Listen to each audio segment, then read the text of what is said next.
going to the Boys Building where we have a NASA science lab there. But anyway, that's really all it was. That's a beautiful story, and it's even more beautiful that you learned about the freedom history prior to high school, prior to college.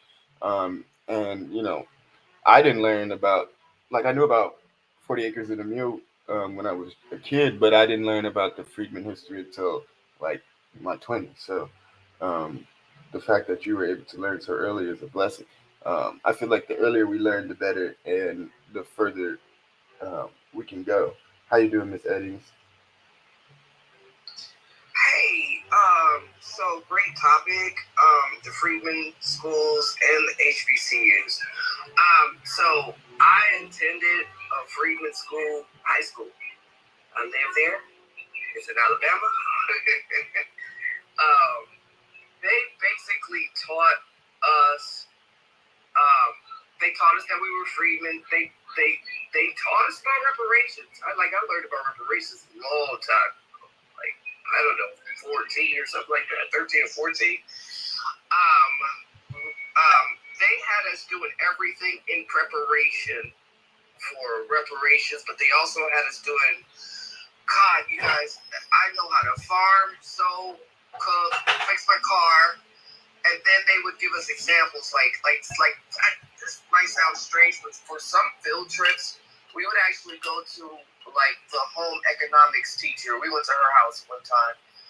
We went to a few other teachers, but that one stuck in my mind because Miss Rouser was the epitome of a lady. She sold her own clothes. She grew her own food.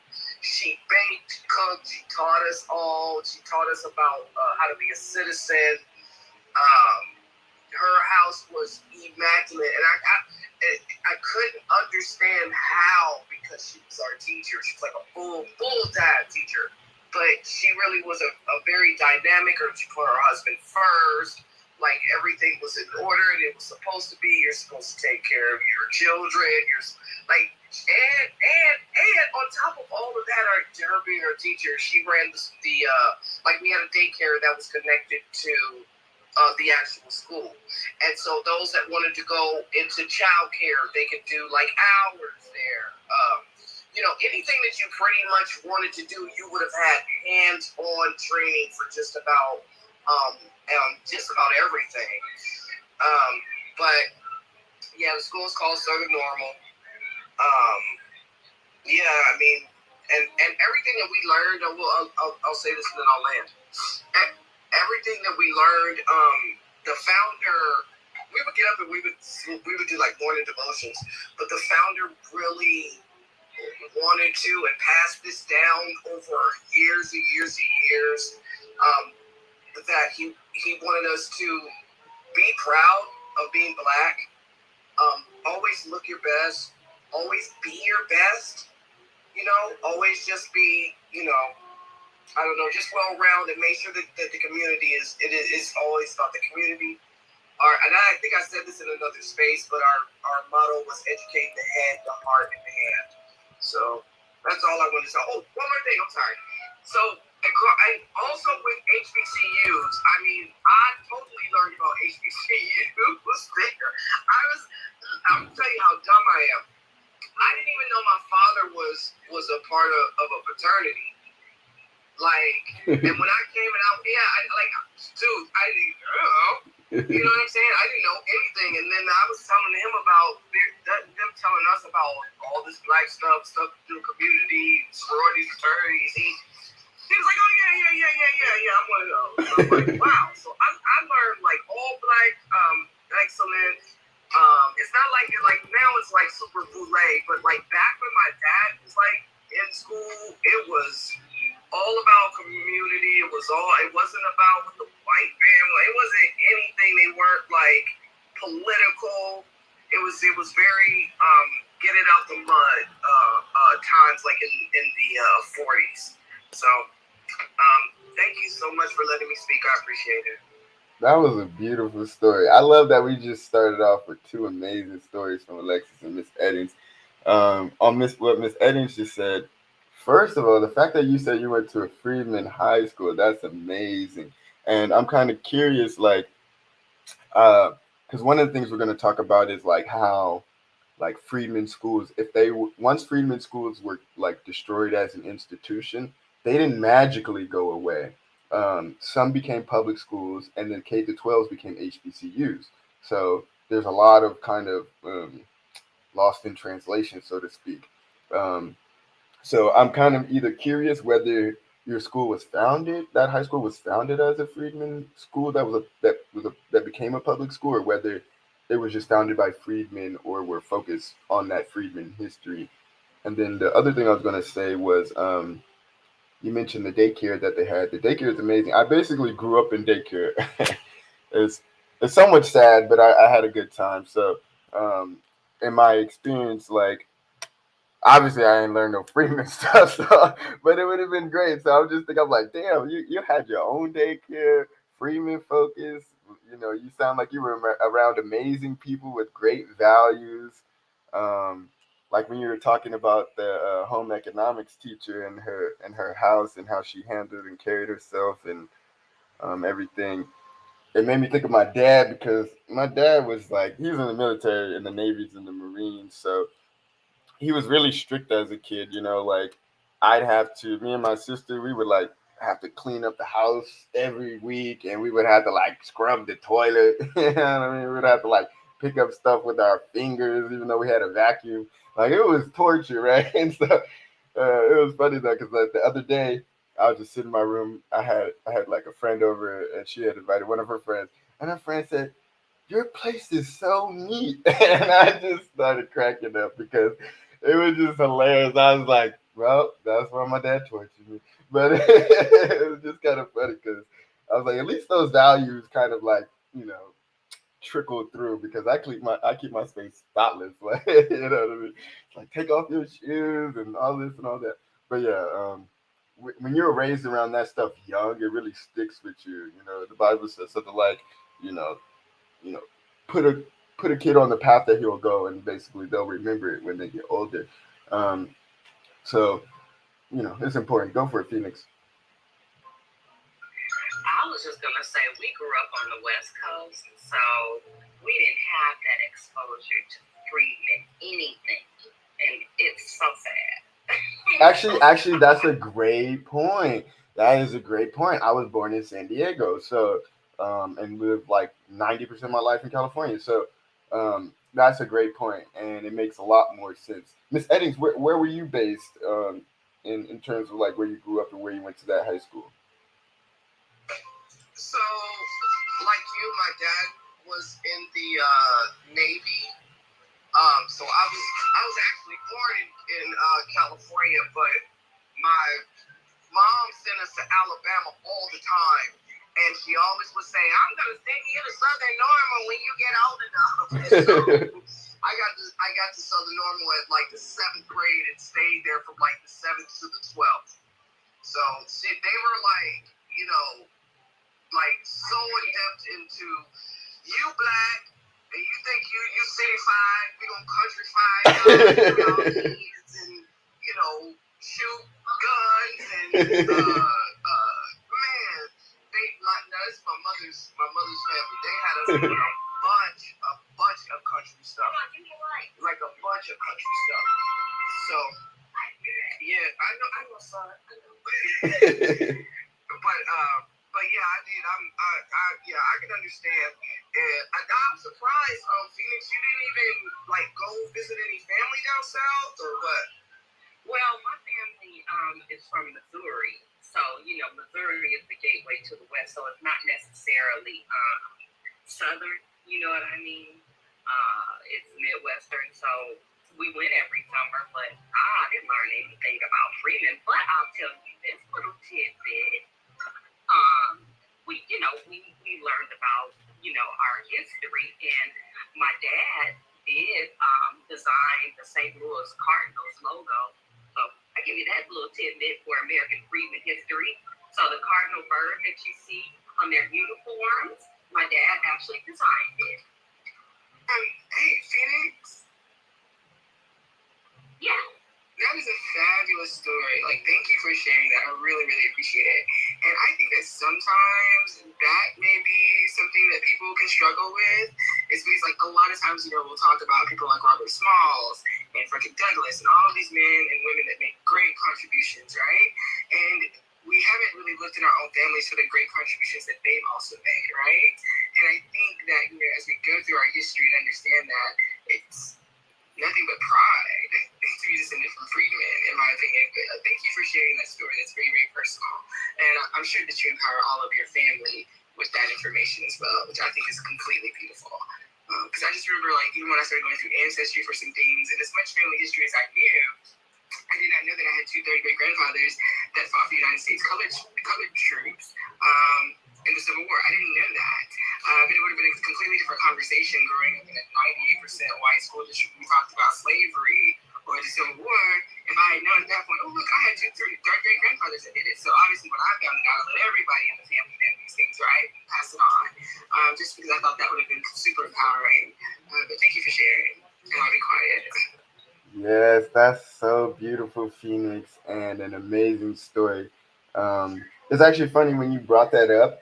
I was the first thing that flashed into my mind was that logo, and because I think I saw it on my timeline, um, and then I was like, "Oh, I remember seeing that," and I clicked on it, and I was like, "Oh, that's Phoenix," and I clicked this. I put it in the jumbotron so everybody can see it. But that's a beautiful story. And Alexis, you're 100% right. We have to completely respect that not only are we going through a genocide now and that our ancestors went through a genocide, but that we're still here. And the fact that you're still here means that there was remarkable ancestors that came before you that got you here. They delivered you to this point and they worked their butts off to get you here by hook, crook, and you know what I mean? Like they got you here, right? And so the amazing thing that you have to learn is that if you trace your story, it's impossible for you to trace your story without you finding something that is ingrained in American history that got you here, right? The fact that we're fighting for reparations now means that all of us will be a part of American history. But the fact that you're here now means that someone passed the baton to you. Someone said, "I can't finish it, but I'm going to pass the baton so that my descendants can." And we are those descendants walking around breathing today that are going to finish the work. And I'm honored to be in uh, the midst of you all. We have some amazing people here and a lot of amazing Freedmen queens. Let me say that. I mean, Alexis family got hella acres. I wish I had some. I wish I had 1 acre. Phoenix, over here designing logos back in the day. Miss Eddins over here going to Freedmen high schools, and I was like, I mean, I want to send my kids to wherever school she went to. So that's how we got to spread that knowledge and all this good stuff. So yeah, please, if you have not traced your lineage, please do so. um, and if you have any amount of melanin, there's an 80% chance you're a freedman. um, and then that's 8 out of 10. So 8 out of 10 black people you could think of, 80% of them are freedmen. So just keep that in mind. um, but yeah, let's get into this. First, I'll just start with this quote from W.B. Du Bois, just to kind of add context. I'm not going to stress too much on it. I kind of want to do kind of like a comparative analysis today, so we can learn more about what we need to do. But it says Fisk, Atlanta, Howard, and Hampton were founded in these days, and nearly 6 million was expended in 5 years for educational work. $750,000 of which came from the freedmen themselves. Such contributions, together with the buying of land and various other enterprises, showed that the ex slave was handling some free capital already. The chief initial source of this was labor in the army and his pay and bounty as a soldier. So, the reason I'm bringing this up is because, I mean, I heard of HBCUs when I was, in high school and all this stuff. I even went on this. They had this kind of like a boot camp. They would kind of teach like black kids applying to college, like how to get into HBCUs, like what questions to ask. And they even gave us really good questions to ask white institutions, like what is your black graduation rate within 4 years? And I would always go around to these to these different programs, or if a teacher or somebody came to our school, I would ask them that question. They would always be stuck. They'd be like, 99% of our graduates graduate within 4 years. And I'd be like, how many black graduates graduate within 4 years? And I'm like, let me get back to you. So it was like a good stump question. But I bring this up because HBCUs are basically freedmen schools. Almost the majority of the ones that we know, the oldest of them and all of that are freedmen schools. Obviously, some of them were created that were never a part of the Freedmen's Bureau system and all of that. But the earliest ones and the ones we know today, largely like Howard, for example, or Fisk or Hampton, those were freedmen schools and were started back in the day. Um, so let me this part is going to be a little less talking, but what I'm going to do is kind of try to talk throughout. Um, so one thing I'll say is, as I've been looking through all this information, one of the things I learned is the deeper you go, unlike most things, right? Especially like things that are false, the deeper you go, the more truth you learn. So, time there's someone that pushes back on Friedman, there's always some positive Friedman information that comes out of the woodworks, like without any doing of our own. Um, as I was going through this like Friedman school stuff, I came across this lady named Angela Walton Raji, and she went and talked about Freedmen Schools of Oklahoma. And she's been doing like a Freedmen History Month. Like every day, she's been posting something on Freedmen History Month. And the last one she did on Freedmen Schools. So I'm clicking on Freedmen Schools. I'm like, oh, we got some more information. Freedmen Schools of Oklahoma. So I click on it, right? And they're over here talking about Freedmen Schools that were created by the five tribes. And I'm like, what? Say it ain't so. So I'm just sitting here watching this long video, just soaking up all this information, being like, wow, I didn't even know that they created Freedmen schools for the five tribes. And the same way that we have HBCUs left over from that, they have institutions left over from that. And it's just like phenomenal. So I'm going to play some of that because I thought it was just so informative. Um, but yeah, so last thing I'll say before I share this is our Freedmen schools. Let me pull up this link so y'all can see it. Freedmen schools. I'm gonna read this quote from our Freedmen Reconstruction page, which talks about our goal of resurrecting not only the Freedmen language but our Freedmen institutions, including the Freedmen's Bureau, the bank, the schools, the hospitals, and the courts. So here's the quote from the schools. The Freedmen's the Freedmen's Bureau put money into creating schools, but most of the schools that sprang up are actually created by freedmen themselves. They pooled their resources, which were meager at the time, to hire teachers, to find buildings, or to build a building, and even to use an abandoned building to create schools. That's how much hustlers we were, right? Like now we're using trap houses to sell drugs. How about we use trap houses to educate our people on some Freedmen history, turn them into Freedmen schools like our ancestors did. You know what I mean? That's real gangster. So um, let's go to this Freedmen school stuff with these tribes because again, it kind of blew me away. And the thing I want y'all to take away from this is there was we had the Freedmen's Bureau, the Freedmen's Bank, schools, hospitals, and courts, right? The Freedmen's Bureau created everything but the bank. So the schools were under the Bureau, essentially, in terms of legislation. Um, now, for the five civilized tribes, so to speak, they created these freedmen schools within their jurisdictions, and they were under the Bureau of Indian Affairs, unlike the Freedmen's Bureau, right? So under the Bureau, the BIA, the Bureau of Indian Affairs, they had freedmen schools, just like we had the Freedmen's Bureau, we had freedmen schools. So there was a parallel history, which I've talked about. our Reconstruction, our American Freedmen Reconstruction, lasted from 1865 to 1877. After the Compromise of 1876, when they pulled the troops out of the South, which essentially led to all of the violence and lack of voting and all these other horrible things. Um, the tribal freedmen, in contrast, their reconstruction didn't until 1979, 100 years after ours. And that's when the five tribes voted to kick out all of their freedmen. And the freedmen have been fighting to get their citizenship back ever since. There's two tribes, the Seminole and I believe the Choctaw, that have not given them their citizenship back yet. Or the Creek, sorry. Yeah. Yeah, Seminole and the Creek, yeah.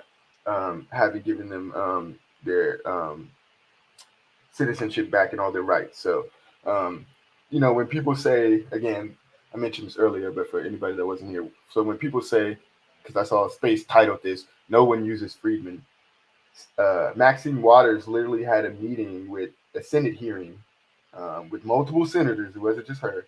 A Senate hearing with members from the five tribes and members that are freedmen from the five tribes. And she used freedmen multiple times, many times, and it flowed off her tongue like any other word. So this idea that no one uses freedmen is a lie. And it's not only a huge lie, it's one that's basically been perpetuated so that you could be rocked to sleep, so that you never ask for your reparations, so that you never ask for your 40 acres, so that you never ask for what you are truly owed.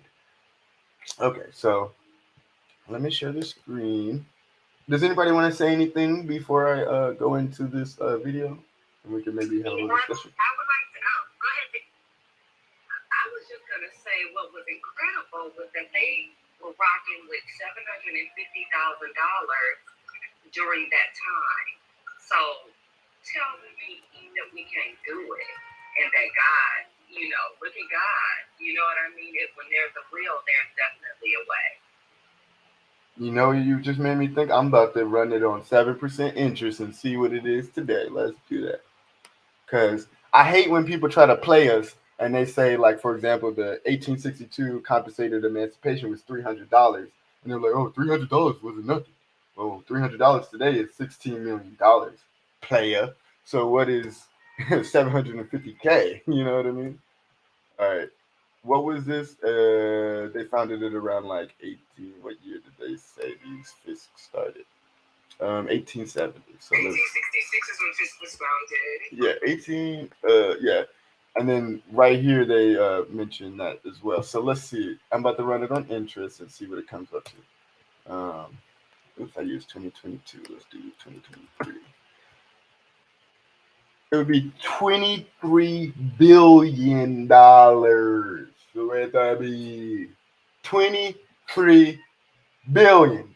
Okay, so that 750K back then is the modern day equivalent of 23 billion. And just to give you an idea of scale, the largest black banks today don't even have billions of dollars today. Okay? Okay? And not only that, the richest white institutions today, like Stanford, for example, has about 20 plus $billion in their endowment. So this is like Stanford, Harvard level of like wealth. Okay? So just put this in perspective so we can, understand and respect our ancestors. How the West was woke or saved. I said woke. Go for it.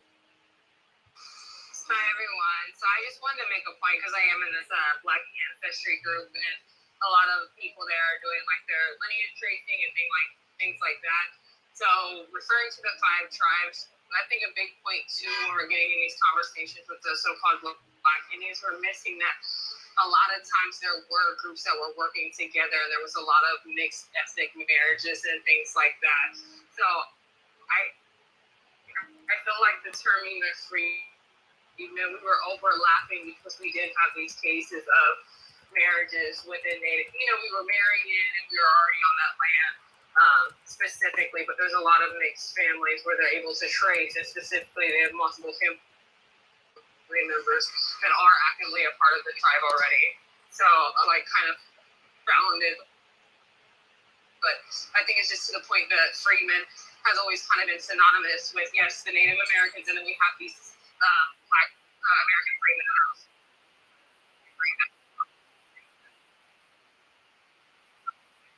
That was actually great, and you actually just gave me the best segue into this Freedman School stuff. Because instead of just jumping in, I'm gonna share probably the best video Oprah ever made in her entire history. I wish she did more to fight for us. Um, but this little nugget of history is one that I'm actually going to share next because that was beautiful. The title of the story is "To Understand the Story of Black Wall Street, Go Back to the Trail of Tears." And the reason I'm going to show this video is because it shows that Black Wall Street was created by American freedmen and tribal freedmen. And not only that, I like to kind of somewhat joke, and only joke to stop us from crying, but joke in the sense that, when I was a kid, I learned about the Trail of Tears, and I was like, damn, that's kind of messed up. Now, when I'm an adult, I'm like, wait, you mean to tell me they had slaves on the Trail of Tears? I wonder what the Trail of Tears were for the slaves. You know what I mean? I'm not, like, miss me with that. You know what I mean? Here, hold my stuff while I gotta walk. You know what I mean? Come on now. But yeah, it just, and then they got to keep their slaves once they got to Oklahoma. It wasn't like, here, we're taking your land and we're taking your slaves. It's like, nope, just give your slaves all your stuff. They'll pick it up and carry it to Oklahoma and then set it all up again, and then your life will go on. You know what I mean? So yeah, I don't want to like minimize their experience completely, but you can't tell their story without telling our story, the story of freedmen. Um, that actually experienced things on both sides, whether it be slavery in the United States or slavery by the five tribes. So I'm about to play this video. It's 5 minutes long, but it was, like I said, probably the best video I've ever seen that Oprah made. Or not Oprah, but it was like the own network. So she probably didn't sit there making this, right? But you know what I mean. Hopefully I can hear mine.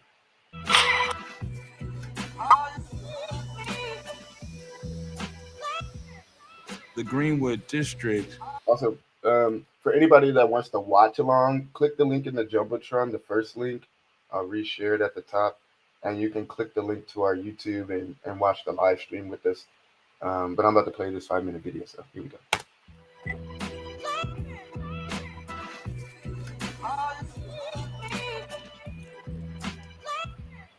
The Greenwood District was one of the most prominent and affluent Black communities in the country. It was a symbol of what is possible for Black people in America. But to understand the story of Black Wall Street, we have to go back to the Trail of Tears.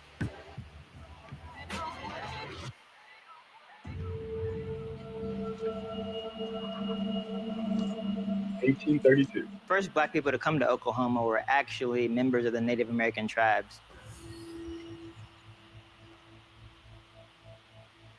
The five tribes, Choctaw, Chickasaw, Cherokee, Creek, and Seminole, were slaveholding tribes. Some of them wanted to show that they were in allyship by mimicking what like the white settlers are doing.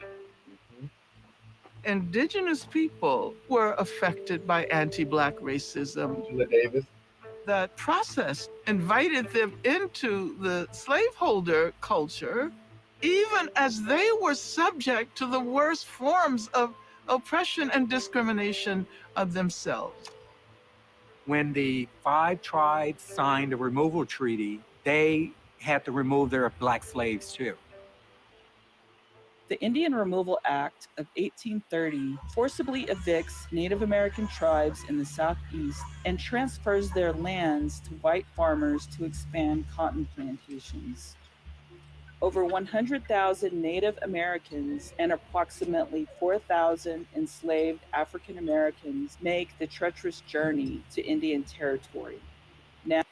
So they just had 4,000 slaves. The interesting thing is by the end of this happened in 1832. By 1866, there was about double the amount of slaves that were owned by the five tribes. It was around 10,000, which were emancipated in 1866, a year after we were.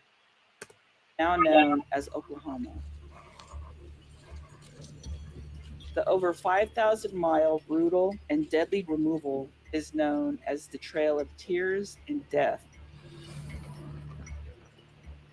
When everybody got to Oklahoma through many different ways, Black people were still enslaved here. They still were property, and they had to rebuild what the Indian tribes had in the Deep South. After the Civil War, you had freedmen living in Oklahoma. You have a freed Black population able to live on tribal lands in a communal way. The Dawes Act passed in 1887, allowing the federal government to break up tribal lands into individual plots. Black people in Oklahoma owned more land than in any other part of the country. About 2 million acres of land were allotted to the freedmen. So when you think about And he's about to say this, but just to add some more evidence, Don Cheadle was on the Finding Your Roots with Henry Louis Gates Jr. And Don Cheadle learned that his ancestors were enslaved by one of the 5 tribes. I forget which one, so I don't want to get it wrong. But they were enslaved. I think it was the Choctaw. Yeah, I think it was the Choctaw. And then he had his ancestors got 160 acres, right? So keep that in mind. So he's about to bring up that they got their acres while we didn't. Black people in Oklahoma owned more land than in any other part of the country. About 2 million acres of land were allotted to the freedmen. So when you think about 40 acres and a mule and that false promise after the Civil War, Black people actually got that in Oklahoma. Those land allotments become the seeds of more than 50 Black towns that emerge. Oh, wait. Phoenix, are you watching the the screen right seeds now? of more than 50 Black. I can't see it, but let me go to it. Okay. The reason I paused my screen, because this is like, some like divine intervention right now. There is literally a picture of here that looks exactly like the one your ancestor drew. It's amazing. It says an opportunity for the colored man, opening of a new town. And they have a picture that literally looks like the picture of that your ancestor drew. It's amazing. L.W. Jones. But if you can see that, I'm gonna take a screenshot and I'll put it in the Jumbotron, but it's pretty awesome. Black towns that emerge in Oklahoma more than any other state in the that's why they called it Redbird. country. Once the 5 tribes received their allotment, then whatever was left, that was deemed surplus, and the government opened it for sale to whoever wanted to buy it. O.W. Gurley was a Southerner who hailed from Arkansas, who came to Tulsa to purchase land. The land that Greenwood exists on was not land that whites at the time deemed as valuable, but it's land that could be sold to quote unquote a Negro buyer. Gurley purchases an allotment of land. His goal was Also, when they mentioned Gurley came out of state. He was not from the 5 tribes. He was an American freedman. to incubate a Black community. O.W. Gurley opened a grocery store on what would become Greenwood Avenue. He was really able to tap into a lot of dynamics happening throughout the state where people were really traveling through these different communities, and some of the freedmen ended up settling in Greenwood. They were able to provide some of that nurturing wealth.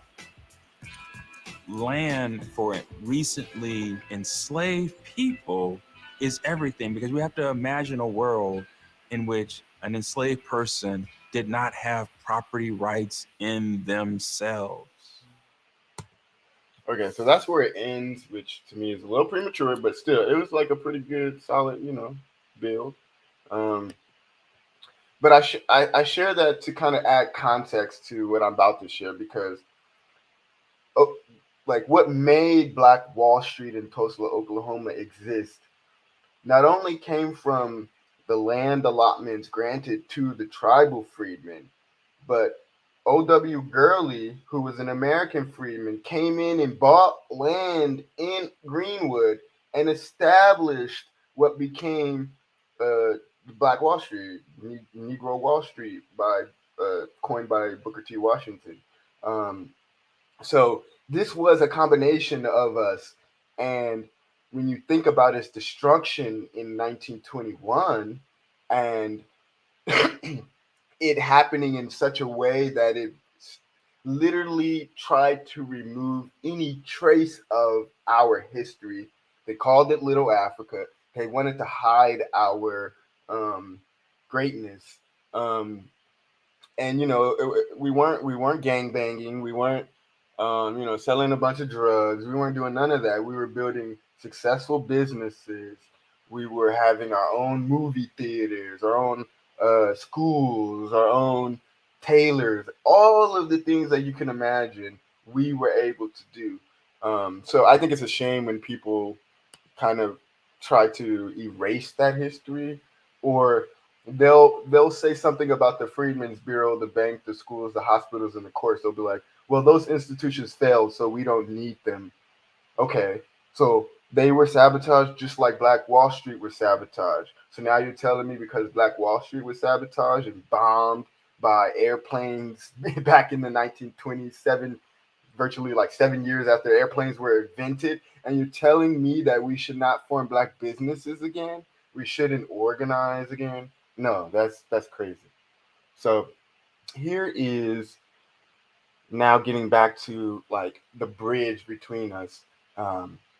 What really woke me up recently, I was going through I saw this like Freedmen History Month thing, and when I clicked on the video, it was like Freedmen Schools of Oklahoma. So I'm over here sitting to wait and learn about us.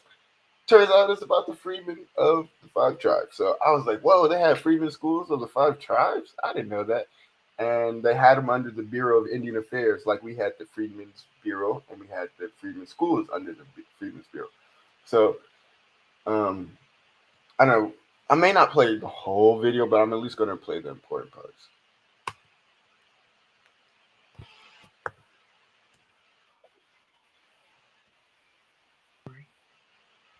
Every year, thousands upon thousands of people visit Oklahoma, some traveling east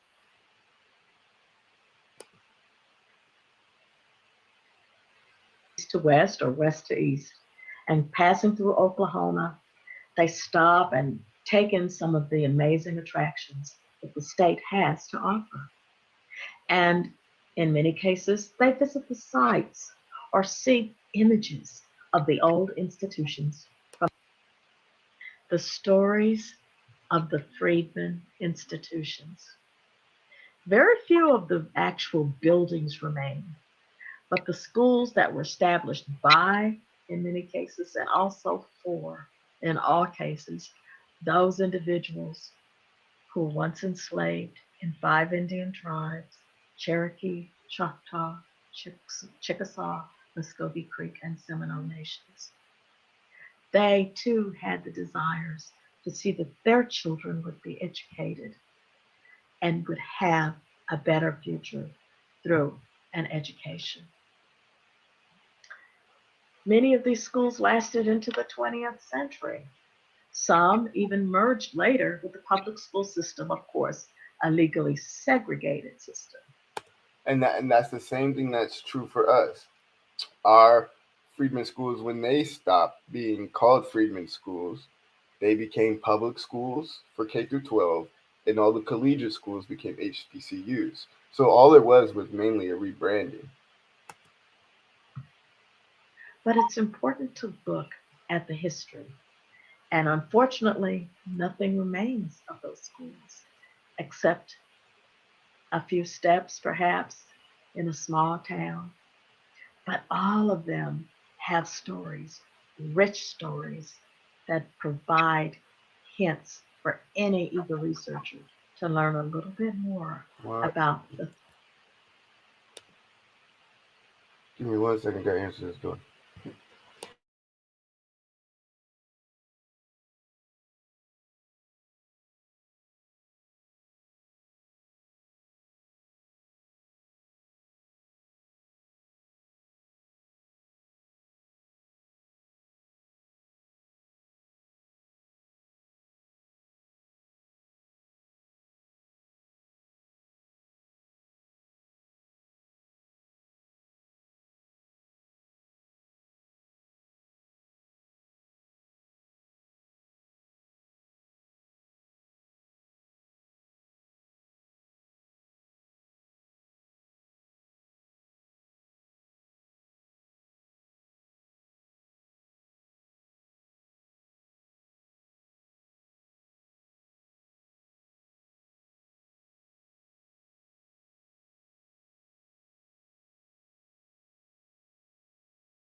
All right.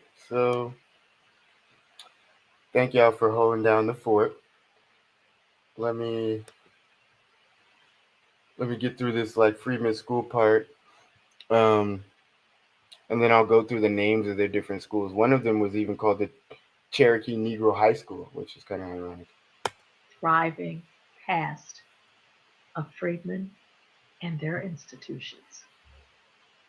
And as descendants today are working very hard, many people are trying to construct those narratives and they want to tell those stories. Thankfully, there are a few documents around that will point them in the right direction to discover this history. Many, of course, have heard about Tallahassee Manual Labor School. Many are familiar with this photograph that was taken around 1891. But many people don't know really the real history of it and what was its legacy? How long did it last? And what was its origin? Tallahassee actually began as Tallahassee Mission, and it was a school for Creek Indian children. In the 1880s, however, a fire really damaged the major buildings of the school, but the main building was later rebuilt, and it was then given to Creek Freedmen. The Indian children were relocated to Wayalaka Mission. But people don't realize that this later became Flipper Davis College. Many people have no idea that. You see, in the same way that like a lot of our institutions still existed and became other things like HBCUs and public schools, so that theirs, Flipper Davis College, is a remnant from these tribal freedmen schools. And they say on this slide that it was under the control of the Bureau of Indian Affairs (BIA) till 1914.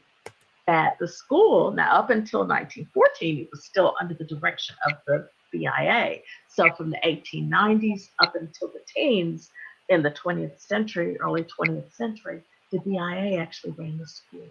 But then the AME Church later established Flipper Davis College in the same building of Tallahassee. And the school actually existed until 1935. And this was, Flipper Davis, was the only all-Black junior college in that entire portion of the country. And many don't know that. If you got in your car and took a drive to the east about less than an hour, you'll end up in a little community about 2 miles or so northwest of Tahlequah, Oklahoma, in the Cherokee Nation. There's nothing there that you'll see that would give any hint to the Freedmen institution that used to be there. However, in Double Springs, the Cherokee Negro High School existed. And unfortunately, the building was destroyed by fire in 1916. And sadly, it was never rebuilt. But driving back towards Muskogee, there's a little school on the top of Agency Hill. The school was for Creek children and Creek Freedmen children. And it was once even described as a school for friendless children. It was established in 1883.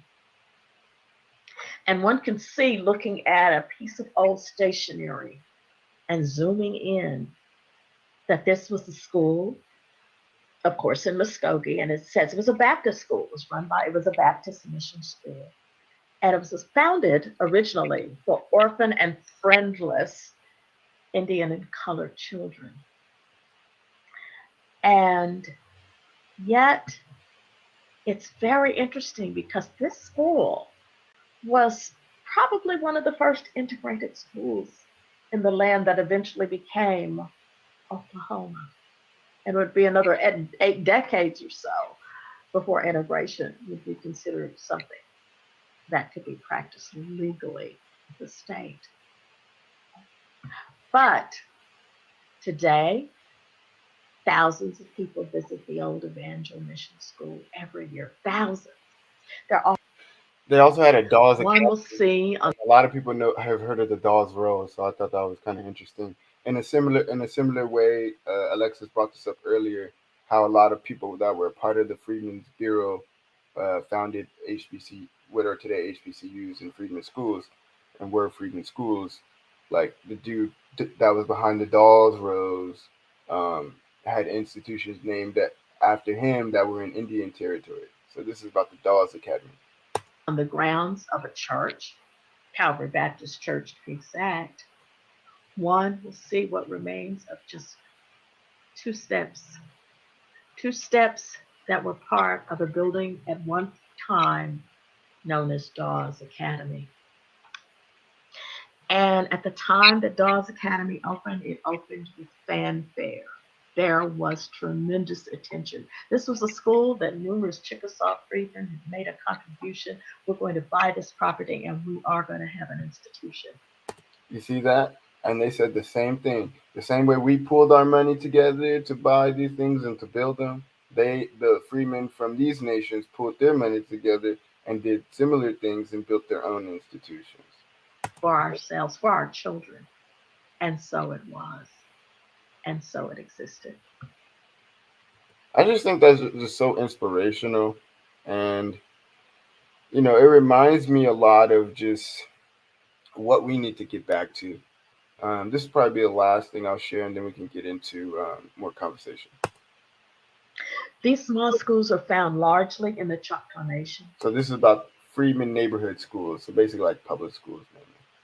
The attendees are there, and they speak to their past as well. These small schools are found largely in the Choctaw Nation, and they were established after freedmen were given tribal citizenship in 1885.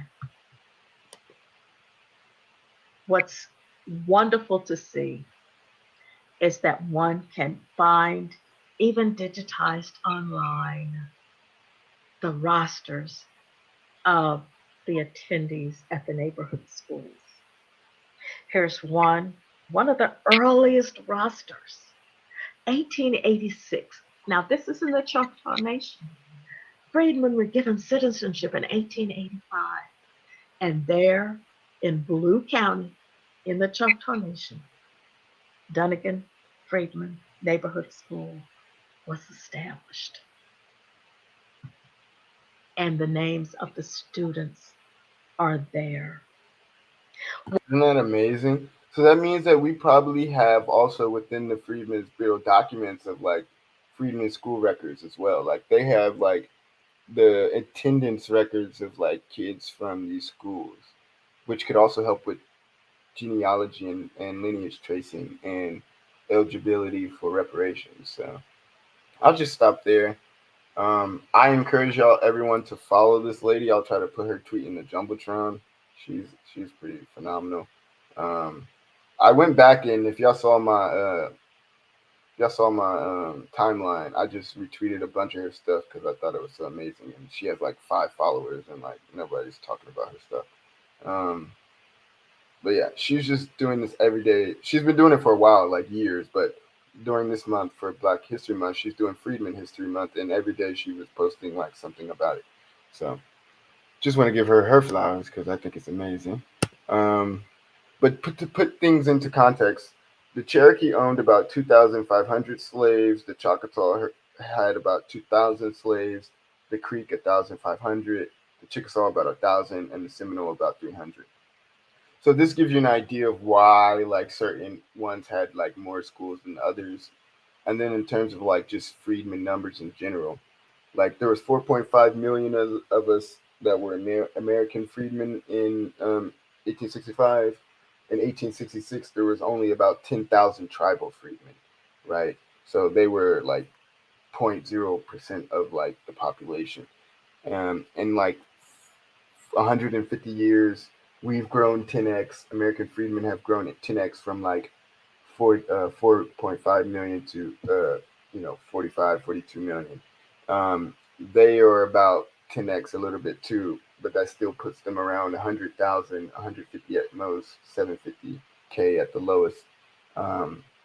And they are, in terms of population size, there is more African immigrants than there are tribal freedmen now, which kind of gives you an idea of the level of erasure that's happening, in the sense that people are conflating who is who in America today, um, and our histories, right?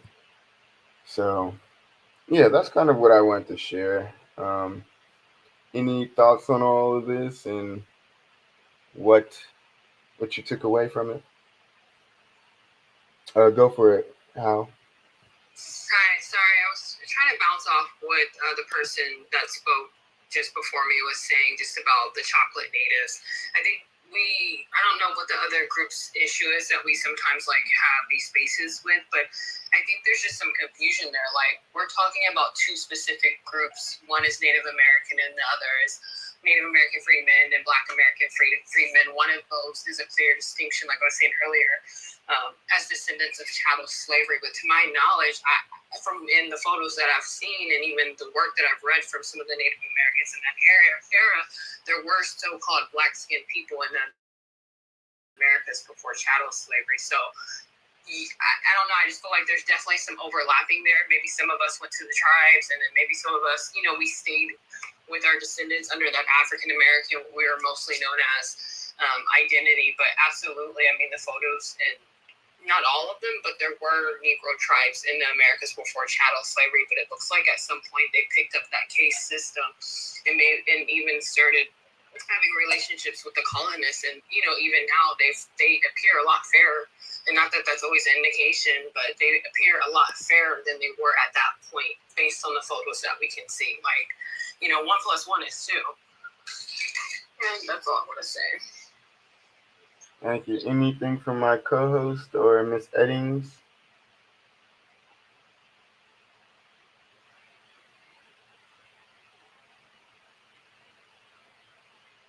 Okay. But yeah, I basically wanted to get this kind of straightened up, and also to inspire. The tribal freedmen inspire me as an American freedman. They inspire me with their resilience, the fact that they have freedman citizen on their ID cards, the fact that they got kicked out of their tribes and they fighting to get their stuff back just like we are. Do you think they're best, though, joining just the Black American freedmen? Or, the fight's gone on so long, when do we start to take back our power and, reform the institutions and move forward? Yeah, no, they're working on that. About out of the 5 tribes, I think we said earlier, the Creek and the Seminole are the only 2 that have not granted citizenship rights back to their freedmen. So the Creek and the Seminole still have a legal battle going on with their freedmen and the U.S., and making sure that they get what they're due. And similarly, we're still fighting with the United States in terms of getting our not only status recognized, but we're also fighting to get our reparations that we never got. Like I said, they got their 48. They got 160 acres. We never got our 40 acres. So there's a lot to be, wished for in that sense. I think was that you, Alexis, that started to go? Yeah. If anybody else wants to go for it, Alexis. I wasn't going to say much. I was just going to say that, no, I absolutely support the Creek freedmen and the Seminole freedmen taking that battle and getting the rights reinstated. They absolutely should be. And to your question, how the West has won, I think that we have to continue to support them in those efforts in any way that we can, while we're still working on our claim, right? So if I don't have a claim to the Creek freedmen status, which I don't, does not mean that I do not 100% support it. They were full members of the tribe until 1979, when they decided to kick them out. And I feel like they need to sue the United States government too for not enforcing the treaty. Right. I think I just worry about the issue of forced integration into spaces that are hostile. And for Black American freedmen, I think that was one of our biggest errors, not because we didn't have, other so-called racial and ethnic groups that we could align with, but we essentially put ourselves in situations where, even just thinking about my personal experience as a Black child growing up in a very conservative and mostly white area, did that forced integration have a good impact on me, or did it always make me, was I put in this situation where I always had to defend myself against, racial type violence? So I think that's really the only reason I'm wondering. It's just like, is that going to work out for them long term, dealing with possible hostility for their blackness, So, but no, I don't think they're wrong for doing it. They absolutely are owed something, but I absolutely also want to see Black people have peace. And, personally for me, as a Black American freedman, and I have one ancestor that is Native, I'm ready to just move forward and get back, that land back. I'm going to see if people in LA want to make, the Black LA neighborhoods a freedman town. I'm ready to just get to work to, move forward. Some people say the Bureau didn't do anything, but no, they did a lot. The fact that Fisk, Howard, all the 5 HBCUs are still standing is proof, the existence lives on through those schools. Yeah, so let me say this, because I don't want you to misinterpret our ancestors, because our ancestors was extremely clear about what we desired, and instead of granting that permanently, it was granted temporarily and then turned back around. And so the reason you had to ask yourself about integration is precisely because we were not granted what we were owed, and reparations were not followed through with. So this is the question from the meeting with Sherman and 20 freedmen. And the word freedmen is recorded in the meeting of these 20 freedmen talking about Special Field Order 15. And also remember, some of those freedmen had already purchased their own freedom. Exactly. Civil War. They weren't all just free at the end of the Facts. Like Garrison Frazier, who bought his and his wife's freedom for $1,000 in 1857, which is the modern day equivalent of $75 million. So keep that in mind. $75 million. So that means he spent about $30 million on himself and $30 million on his wife to get the job done. Now that's love. Now check this out. State in what manner you would rather live, whether scattered among the whites or in colonies by yourselves. Answer. And this is coming from Garrison Frazier, who was elected by the 19 of the 20 speakers there to be their representative. He says, so in that answer, I would prefer to live by ourselves, for there is a prejudice against us in the South that will take years to get over. But I do not know that I can answer for my brethren. Mr. Lynch says he thinks they should not be separated, but live together. All the persons present, being questioned one by one, answered that they agree with Brother Frazier. Now, here's the beauty. The first is that they were very clear about what we wanted. The second is that only one person disagreed. And why did he disagree? Well, it's because he disagreed because, I'm jokingly saying this, his name was Mr. Lynch. Now, that's not why he disagreed. But if you look at the profiles of all the 20 freedmen that were there were about 4 that were born free. Most of them were in their like 40s, 50s, 60s, 70s. There were only like 2 or 3 that were like in their 20s. Mr. Lynch was 28, born in the North, and he was born free. And so he had a very idealistic point of view. He was like, well, the white people love us, and we're going to be good, like in Baltimore. And then we got Freddie Gray, okay? So let's just put this in context. 1 out of 20, that's less than 5%. So most people were actually agreeing with Sherman, agreed that we should have our own spaces, agreed that we need to not worry about, trying to get along with racists, because, as they said, there would be a prejudice against us, right? So, I mean, they had a lot of wisdom, so I would caution you not to kind of like victim blame and say that they were the problem. No, they were very clear in what they asked for. They didn't get what they asked for, and we are now victims of what they did not get. So, that helps put things into context. But yeah, before we get out of here, any last thoughts? I'll give all the speakers at least one last chance to say something.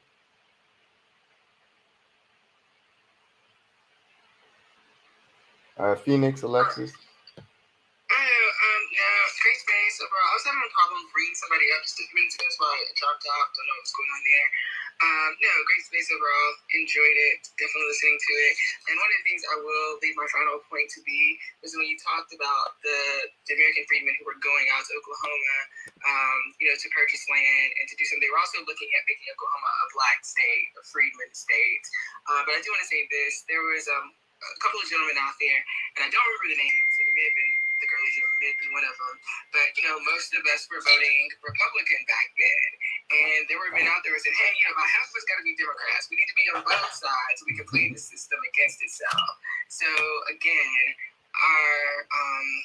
our game book or the playbook has already been written for us. We just got to follow those plays. So they were already very politically savvy and knew how to make this country work for them. And that's why it had to be destroyed the way it was destroyed. Facts.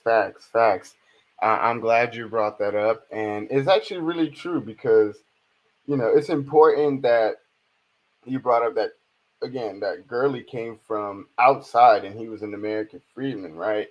And I actually thought the first time I actually heard that they tried to make Oklahoma a black state, so that's actually pretty amazing. But it makes a lot of sense. That would be most likely.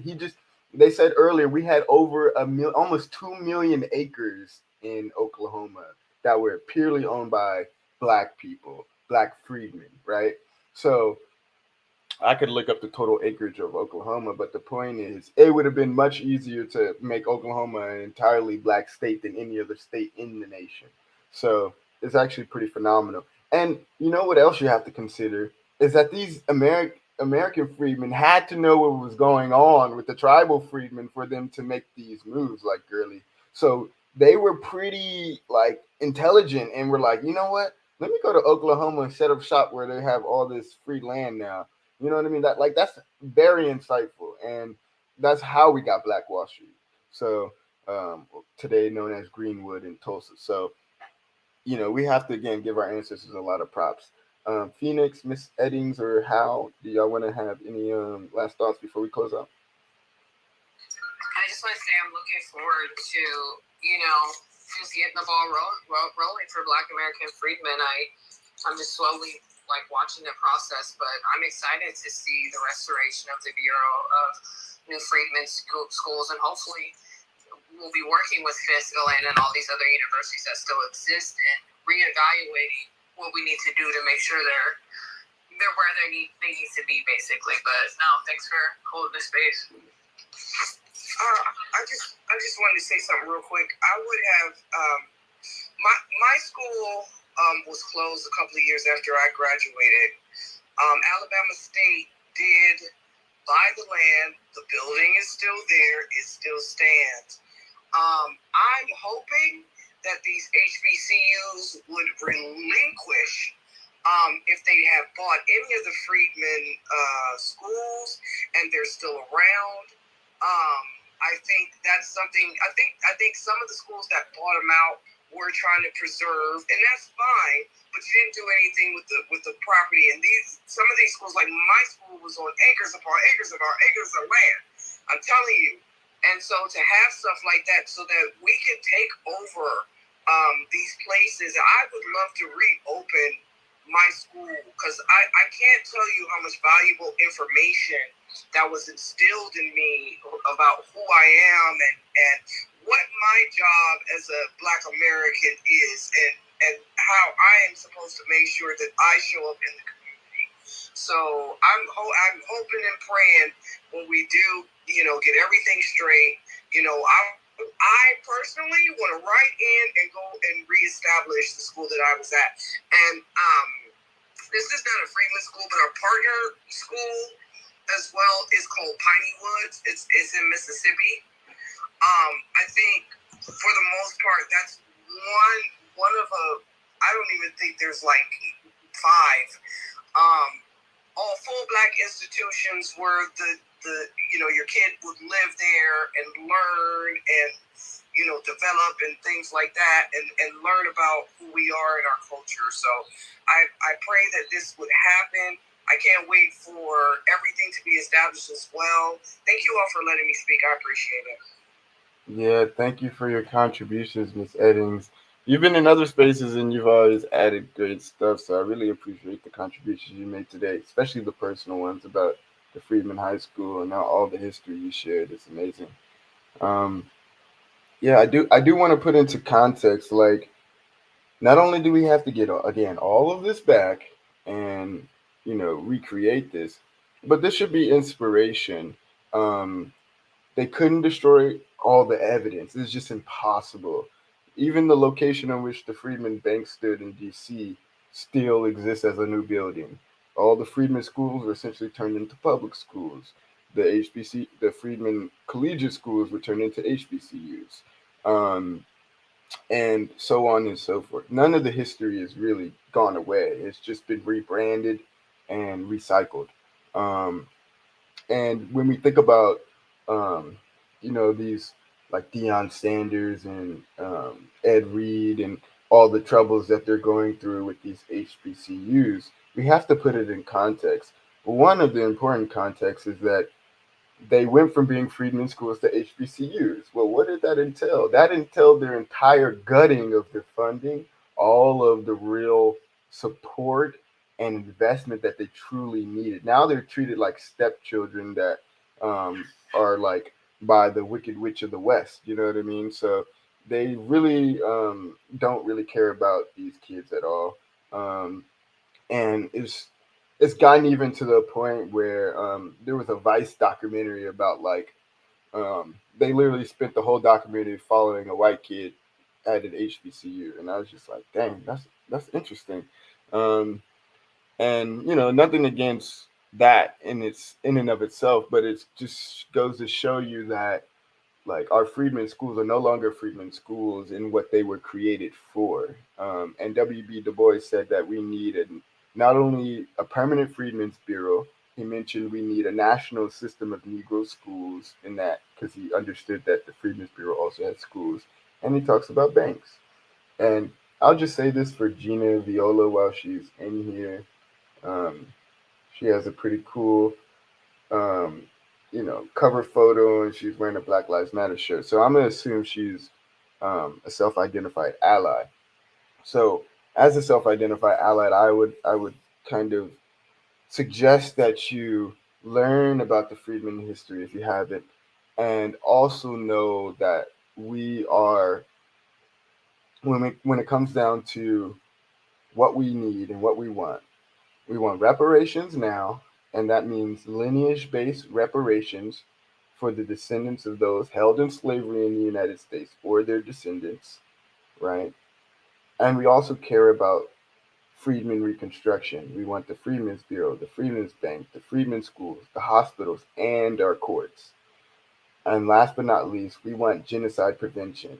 Black Lives Matter, it was good while it lasted in terms of the movement from the people on the ground, but the organization was a travesty. And so what I can say with that is um, the new Black Lives Matter is stop Freedmen genocide. That's what Black Lives Matter was always trying to do at its core. When I think about whenever I shared the hashtag, that's what it always meant to me. Um, and so, stopping Freedmen genocide, if you look at every act of genocide, whether it be physical and mental harm, lynchings and massacres defined as killing members of the group, which includes police brutality and hate crimes, whether it's apartheid, which includes education, segregation, food deserts, homelessness, etc., etc., etc. It also includes extermination, preventing births within the group. And that's not just abortions. It includes the hysterectomy rate, which is the forced removal of the uterus, which happened to Fannie Lou Hamer, one of our ancestors who founded well, I won't say the first, but at least the first during the civil rights movement, the first freedmen founded party, the Freedom Democratic Party, before the Black Panther Party. She had a forced hysterectomy performed on her when she went in to get surgery. They did the surgery on her cancer, and then they removed her uterus, which had nothing to do with it. Um, and then we also have um, the infant mortality rate, and the maternal mortality rate. We are all the highest percentage of victims of all of these. And then if you look at family separation, you have to look at CPS. You have the same families in the same situations, but we're 77% more likely to have our kids taken away. You have child welfare. White women get 96% of child welfare. Black women get 3%. You look at um, foster care. We're 14% of the US population, but 23% of those in foster care. You look at missing persons, we're 13, 14% of the population, but we're about 40% of those that are missing persons. That is not accidental.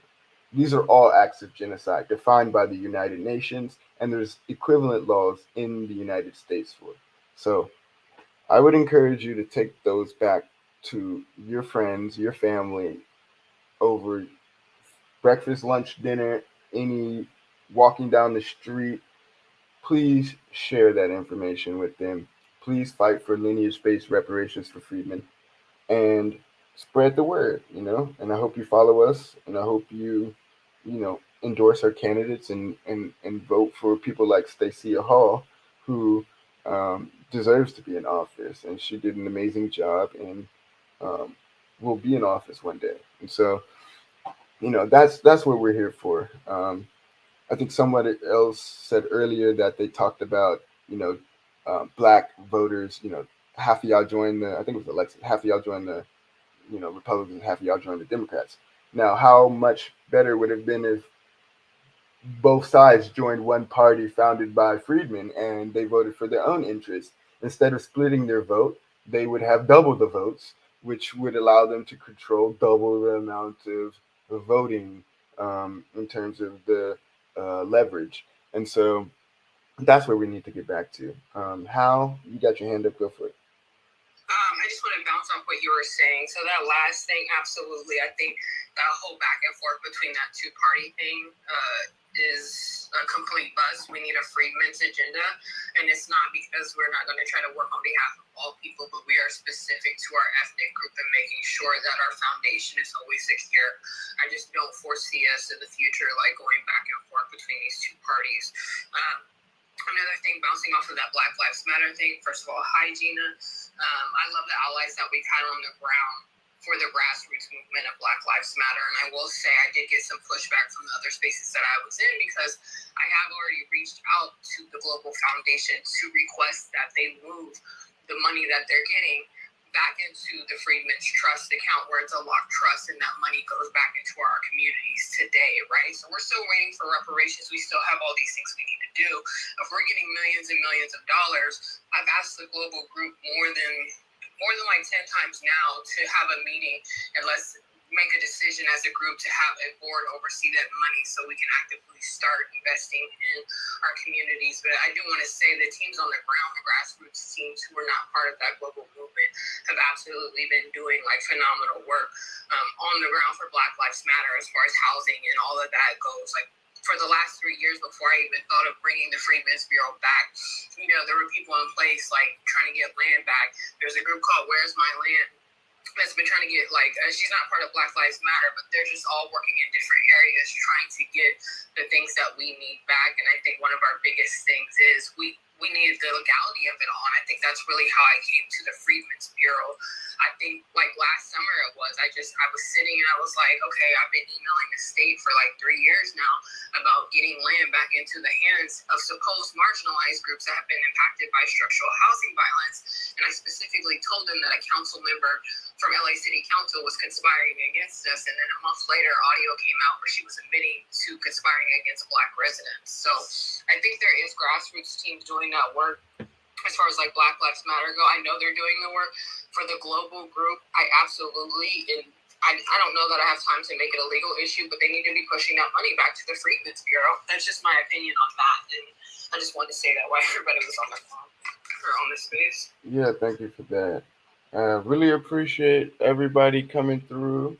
I hope everybody has a great day. We'll be back tomorrow, 4 p.m., 7 Eastern. We do this Monday through Friday every day. Try to at least do it for an hour. So we're over our time, an hour and a half. So I appreciate everybody's patience. I know like some of the videos can be boring sometimes, but I appreciate everybody coming through and listening.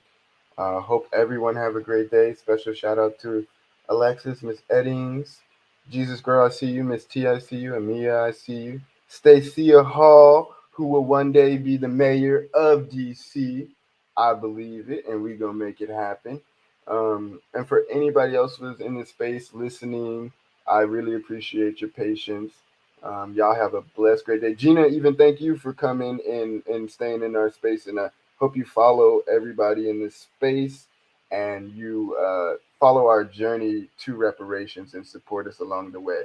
That's the answer to Black Lives Matter. If you want to make Black Lives Matter, then make reparations to us. And Black Lives Matter will not need to be a statement or something you need to wear a shirt about. So, with that, I thank you all and I hope you have a blessed day. Y'all stay strong. Keep your head up. As Tupac said, today is the anniversary of All Eyes on Me. So, make sure y'all bump that if y'all want. And, just think about the future. Think about the day you walk into Freedmen's Bureau in the bank and you get your reparations, and now you can go celebrate for real. And with that, peace.